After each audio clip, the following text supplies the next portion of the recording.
see is from Brigham City to Santaquin. It's like a special plate of land that will never be destroyed. Nothing bad will ever happen in that stretch of land, and that the people will prosper until the second coming without any trouble. What is it about this guy? What was it? That was at a Preparing the People conference. I'm just wondering, is anyone at home right now sort of swooning a little bit, listening to the voice of Chad Daybell? I don't know. Lori was. What is it? Let's try to figure it out. Help me tonight. In Los Angeles, California, forensic psychiatrist, trial expert witness, columnist of Inside the Criminal Mind, Dr. Carole Lieberman with us. Dr. Carole Lieberman, does God wear one of those short-sleeve dress shirts? That doesn't do it for me either. Also, I see it in a different way. In addition, that I wrote, my first book actually was called Bad Boys.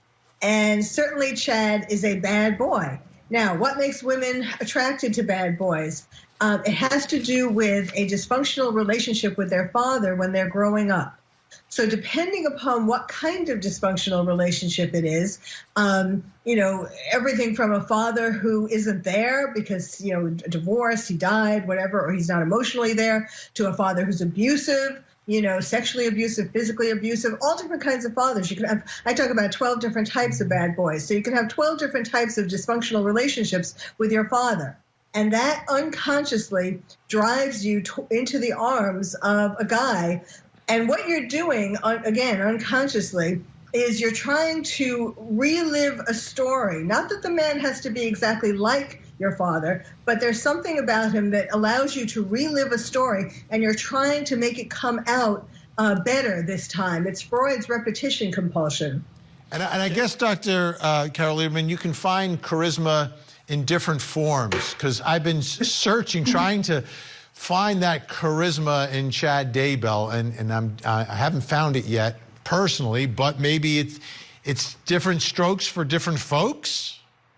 Well, I had said that the other night on your show about a folie à deux, that it's two people who do connect, and they both were, both were looking into this kind of doomsday sort of cult and so on, and then they just kind of joined together like two stars, and they exploded, And so, and yes, it is part of her psychotic beliefs and so on, but it is this folie à deux. Remember, I was saying that either she's manic depressive or schizophrenic or borderline or something, but there's a touch of psychosis that allows her to join with his. Yeah, Dr. Carole Lieberman, what are you hearing when she's accusing her husband, who ends up getting shot by her brother, of conspiring with her other brother, the DJ, to kill her for insurance money? Well, it's interesting. The other brother, Adam Cox, he apparently was conspiring in a sense, but in a positive way, with her husband, because they were both very concerned about her mental health. They both thought that she was getting crazier and crazier, and they were planning an intervention.